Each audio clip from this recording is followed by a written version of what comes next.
बिस्मिल्लाहिर्रहमानिर्रहीम। अस्सलाम वालेकुम डियर स्टूडेंट्स। क्लास 8 का जो साइंस न्यू सिलेबस के मुताबिक इकोलॉजी चैप्टर फर्स्ट का आज हम लेक्चर नंबर 7 पढ़ने जा रहे हैं। आज हम क्या पढ़ेंगे? इकोलॉजिकल रिलेशनशिप और साथ में क्या पढ़ेंगे? Role of human in improving the environment. और इसमें हम क्या पढ़ेंगे? रिप्लांटेशन पढ़ेंगे, रिड्यूसिंग पोल्यूशन को पढ़ेंगे और साथ में प्रोटेक्शन ऑफ इंडेंजर्ड स्पीशीज़। अब सबसे पहले आते हैं इकोलॉजिकल रिलेशनशिप। इकोलॉजिकल रिलेशनशिप का मतलब क्या है? एक इकोसिस्टम के में देखो, इकोसिस्टम से मतलब क्या है? इकोसिस्टम में जानदार भी रहते हैं, बेजान भी रहते हैं। तो हाँ, एक कम्युनिटी एक जगह पर जहाँ पर जानदार भी रहते हो और बेजान भी रहते हो, उसको हम नाम देते हैं ये इकोसिस्टम है। तो इकोसिस्टम में जानदारों के दरमियान जो इंटरेक्शन होता है ना, जानदारों के दरमियान, उसी तरह जानदार और बेजान के दरमियान जो रिलेशनशिप होता है, जो एक दूसरे के साथ ताल्लुक होता है, इसको हम क्या नाम देंगे? Ecological relationship. तो इकोलॉजिकल रिलेशनशिप क्या बना? आसान अल्फाज में, जानदारों के दरमियान जो ताल्लुक होता है, जानदारों के दरमियान जो रिलेशनशिप होता है, इसको हम क्या नाम देंगे? Ecological relationship. आसान। तो इसको आप किस तरह डिफाइन करोगे? Interaction between organism with in a specific ecosystem is called ecological relationship. एक खास इलाके के दरमियान वहाँ पर क्या है? जानदारों के दरमियान जो ताल्लुक होता है, उस ताल्लुक को हम क्या नाम देंगे? Ecological relationship. अब जानदारों के दरमियान जो ताल्लुक होता है, उसका फ़ायदा क्या होता है? उसका फ़ायदा बहुत इंपॉर्टेंट, मेंटेनेंस ऑफ इकोसिस्टम। वो इकोसिस्टम को क्या करते हैं? बरकरार रखते हैं। इकोसिस्टम को क्या रखते हैं? बरकरार रखते हैं, मेंटेन रखते हैं। अब देखो यहाँ पर हम आते हैं। अब देखो, जिस तरह relationship exist between plants and animal, plants और एनिमल के दरमियान रिलेशनशिप मौजूद होता है, यानी वो एक दूसरे के साथ ताल्लुक रखते हैं। यानी किस तरह? देखो, एक फ्लावर है ना, हमारे पास क्या है? एक फ्लावर। उस फ्लावर पर क्या है? एक बी आ गई। क्या आ गई? शहद की मक्खी या कोई भी इंसेक्ट आ गया। वो फ्लावर, जब इंसेक्ट फ्लावर पर बैठ जाते हैं तो इंसेक्ट अपना खुराक उससे हासिल कर लेते हैं और उससे क्या उठाते हैं? पोलन ग्रेन उठाते हैं और उसको दूसरे जानदार दूसरे फ्लावर में ट्रांसफ़र कर देते हैं। तो इससे फ़ायदा क्या हुआ? देखो, जो पौधे और हमारे पास क्या है? बटरफ्लाई। देखो, जिस तरह एग्जांपल में मैंने निकाल का है बटरफ्लाई और फ्लावर। जब भी बटरफ्लाई क्या है? पौधे पर बैठ जाता है, फ्लावर पर बैठ जाता है, तो बटरफ्लाई तो अपना खुराक फ्लावर से हासिल कर लेता है, मगर फ्लावर को क्या फ़ायदा पहुंचा देता है? वहाँ से क्या करता है? फ्लावर का जो मेल पार्ट होता है या फीमेल पार्ट होता है, उठा देता है, उसको दूसरे फ्लावर तक पहुंचा देता है। इसके ज़रिए फ्लावर का रिप्रोडक्शन हो जाता है। क्या हो जाता है? रिप्रोडक्शन। और नए पौधे क्या हो जाते हैं? पैदा हो जाते हैं। देखो, रिलेशनशिप है यानी जानदारों के दरमियान, जिस तरह पौधे के दरमियान और फ्लावर के दरमियान, उसी तरह फ्लावर के दरमियान और बटरफ्लाइज के दरमियान। बटरफ्लाइज वहाँ पर क्या है? पौधे पर बैठ जाता है, वहाँ से अपने खुराक हासिल कर लेता है और उस फ्लावर से मेल पार्ट या फीमेल पार्ट उसको उठा देता है, दूसरे फ्लावर पर क्या है? ट्रांसफ़र कर देता है। उस वजह से उस दूसरे फ्लावर का रिप्रोडक्शन हो जाता है और वो अपने जैसे और पौधे बनाते हैं। तो देखो, जानदारों के दरमियान इस तरह रिलेशनशिप को हम नाम देते हैं इकोलॉजिकल रिलेशनशिप। और ये इकोसिस्टम को बरकरार रखते हैं, मेंटेन रखते हैं। दूसरा, जिस तरह रिलेशनशिप क्या है? Wolves Hunt the deer. देखो, वुल्स और डेर के दरमियान हमारे पास क्या है? रिलेशनशिप है। यानी वुल्स क्या है? लोमड़ी हमारे पास क्या है? वो डीर को क्या है? शिकार बनाता है। क्या है? शिकार करता है। अब देखो, इसका फ़ायदा क्या है? अगर हमारे पास क्या है? जंगलात में वुल्स क्या हो जाए? कम हो जाए। क्या हो जाए? कम हो जाए। अगर वुल्स कम हो जाएंगे तो डीर का शिकार नहीं होगा, तो इसकी वजह से डीर क्या हो जाएंगे? बढ़ जाएंगे। अगर डीर बढ़ जाएंगे तो उस जंगल में जो ग्रास होंगे वो क्या करेंगे? ग्रास को ज़्यादा क्या करेंगे? वो ग्रास को ज़्यादा खाएंगे। ज़्यादा क्या करेंगे? ज़्यादा घास को खाएंगे। तो इसको हम कहते हैं ओवर ग्रेजिंग। ओवर ग्रेजिंग मतलब ज़्यादा उस घास को खाएंगे, ज़्यादा क्या करेंगे? उस घास को खाएंगे। तो इस वजह से जंगलात में घास क्या होते जाएंगे? कम होते जाएंगे। तो अल्लाह ताला ने किस तरह बनाया? देखो, वूल्स अगर कम हो गए तो डीर ज़्यादा हो जाएंगे। जब डीर ज़्यादा हो जाएंगे तो ये जंगलात में ओवर ग्रेजिंग करेंगे, ज़्यादा पौधों को खाएंगे, तो इस वजह से पौधे कम हो सकते हैं। पौधे अगर कम हो गए ना तो माहौल में ऑक्सीजन कम होगा, उसी तरह माहौल में गर्मी बढ़ेगी, उससे और मसले बढ़ेंगे। माहौल में क्या बढ़ जाएगी? हाँ, कार्बन डाइऑक्साइड बढ़ेगा, इसी वजह से माहौल में गर्मी बढ़ेगी, हाँ, ऑक्सीजन की कमी होगी। अब देखो, अगर दूसरी तरफ हमारे पास क्या है? वूल्स बढ़ गए। क्या बढ़े? वूल्स। अगर वूल्स बढ़ गए तो इसी वजह से फिर डीर क्या हो जाएंगे? हिरन। ये जब डीर कम हो जाएंगे तो फिर ग्रास बढ़ेंगे। क्या बढ़ेंगे? ग्रास बढ़ेगा। तो इसी वजह से तो इसी तरह हमारे पास क्या है, अल्लाह ताला ने एक बैलेंस रखा है, न ज़्यादा वुड ज़्यादा होते हैं न डीर। तो वुड्स डीर का शिकार करता है, डीर की तादाद भी मेंटेन रहती है, उसी तरह ग्रास भी ज़्यादा नहीं चढ़ते हैं। तो अगर डीर बढ़ गए ना, हिरन बढ़ गए, तो इसी वजह से ग्रास ज़्यादा कम हो जाएंगे। तो एक किस्म का बैलेंस क्या हो रहा है, बैलेंस हो रहा है। तो इसी वजह से हम कहते हैं इकोलॉजिकल रिलेशनशिप का फ़ायदा ये है कि ये इकोसिस्टम को बैलेंस रखता है, बरकरार रखता है।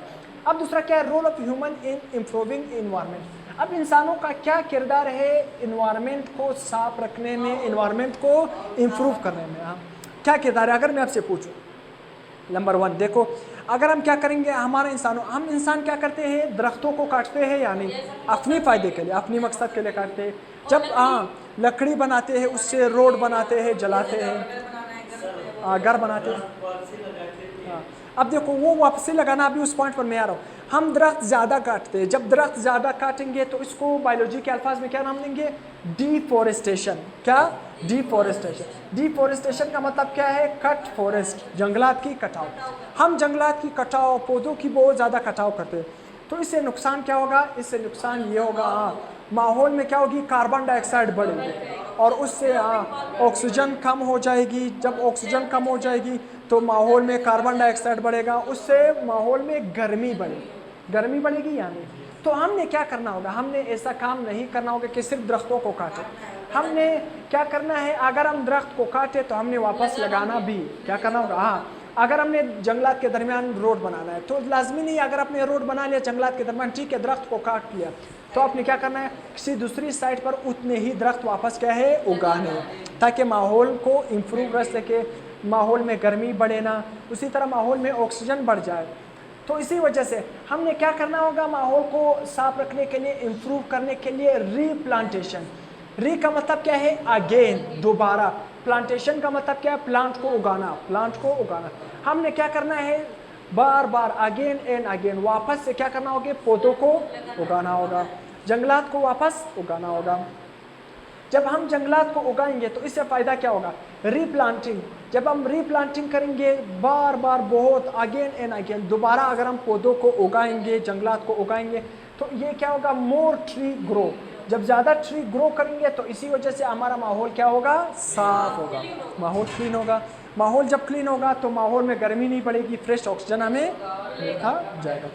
तो इसी वजह से आपने सिर्फ दरख्तों को काटना नहीं है, लगाना भी है। तो हमने क्या करना होगा, ग्रीनरी क्या होगा, बढ़ाना होगा। ग्रीनरी को क्या करना है, बढ़ाना है। ग्रीनरी को हमने बढ़ाना है, इजाफा करना है। और पाकिस्तान को क्या बनाना है, सरसब्ज, ग्रीन पाकिस्तान बनाना है। क्या बनाना है, ग्रीन पाकिस्तान, ग्रीन पाकिस्तान बनाना है। तो हर स्टूडेंट ने क्या करना है, हर स्टूडेंट ने 3-3 पौधे, 5-5 पौधे अपने नाम पर लगाने हैं। तो इसी वजह से पाकिस्तान भी ग्रीन होगा, माहौल भी साफ होगा, गर्मी भी नहीं बढ़ेगी, ऑक्सीजन भी होगा। हर बंदे ने पाकिस्तान को ग्रीन बनाना है, पौधों को उगाना है। अगर आप काटो ना तो उसी वजह से वापस उगाना है, उससे ज़्यादा उगाना है किसी साइड पर। अब इसके बाद क्या है, रिड्यूसिंग पॉपुलेशन, पॉपुलेशन नहीं, पोल्यूशन का मतलब क्या है, आलूदगी। आलूदगी का मतलब क्या है, माहौल में जो बुरे अनवांटेड चीज़ें आते हैं, जो कचरे आते हैं, और उसको हम क्या नाम देते हैं, पोल्यूशन का मतलब क्या है, जब माहौल में गंदे चीज़ें आते हैं, प्लास्टिक वगैरह, कारखानों की धुआं, तो इसी वजह से गाड़ियों की धुआं, इससे माहौल में गंदगी पैदा हो जाती है, इसको हम कहते हैं पोल्यूशन। तो पोल्यूशन आवाज़ की भी हो सकती है, पोल्यूशन ज़मीन का भी हो सकता है, पोल्यूशन अब वाटर का भी हो सकता है। तो ये तमाम पोल्यूशन ये किस वजह से हो रहा है, इंसानों की वजह से हो रहा है। इंसान ज़्यादा गाड़ियाँ, इंसान क्या कर रहे हैं, ज़्यादा गाड़ी यूज़ कर रहे हैं, यानी ज़्यादा गाड़ी यूज़ करने की वजह से गाड़ियों से क्या है, धुआं निकलते हैं, तो माहौल क्या हो रहा है, गंदा हो रहा है, तो डिस्टर्ब हो रहा है, हवा की आलूदगी बढ़ रही है। तो इसी वजह से हमने क्या करना है, कारखानों से केमिकल निकलते हैं, यानी वो कहाँ पर फेंक रहे हैं, पानी में। उसी तरह पानी में फेंक रहे, तो जब ये समुद्रों में जाएंगे तो जो अभी हयात है, एक्वेटिक लाइफ है ना, जो फिश वगैरह है ना, उसके लिए नुकसान होगा, यानी वो मर जाएंगे। तो हमने क्या करना होगा, हमने ये करना होगा कि पोल्यूशन को कम करना होगा, पोल्यूशन को, आलूदगी को कम करना होगा, फ़िज़ा को साफ़ करना होगा। हमने क्या करना है, पानी को साफ़ रखना होगा। अगर गंदगी चीज़ें कारखानों से निकल रहे, हमने इसको डायरेक्ट क्या है, ज़मीन के अंदर दफनाना है। क्या है? ज़मीन के अंदर दफनाना है। ज़्यादा गाड़ी यूज़ नहीं करनी चाहिए, हमने पब्लिक ट्रांसपोर्ट यूज़ करना है। देखो अगर बस जा रहा है तो हमने इसी में जाना है, हर बंदे ने अपनी गाड़ी बाइक वगैरह यूज़ नहीं करना है। तो अगर आप इस तरह करोगे, पब्लिक ट्रांसपोर्ट यूज़ करोगे, गाड़ियाँ कम इस्तेमाल करोगे, हाँ आलूदगी कम होगी। अगर आप क्या करोगे? पब्लिक ट्रांसपोर्ट यूज़ करोगे, हाँ गाड़ियाँ ज़्यादा यूज़ करोगे, हर कोई अपना गाड़ी या अपना बाइक, तो इससे आलूदगी बढ़ेगी, माहौल गंदा होगा। तो इसी वजह से हमने माहौल को साफ रखना होगा। पोल्यूशन को, आलूदगी को रिड्यूस का मतलब क्या है? कम करना होगा। तो पोल्यूशन का मतलब क्या है? अनवांटेड, बेकार चीज़ें और harmful change in the environment. जब भी माहौल में क्या है? बेकार चीज़ें आते हैं और ये माहौल को नुकसान देते हैं, और एक किस्म के हार्मफुल मतलब क्या है? नुकसानदेह चेंजेस हमारे माहौल में जब आ जाती है तो उसको हम क्या नाम देते हैं? पोल्यूशन।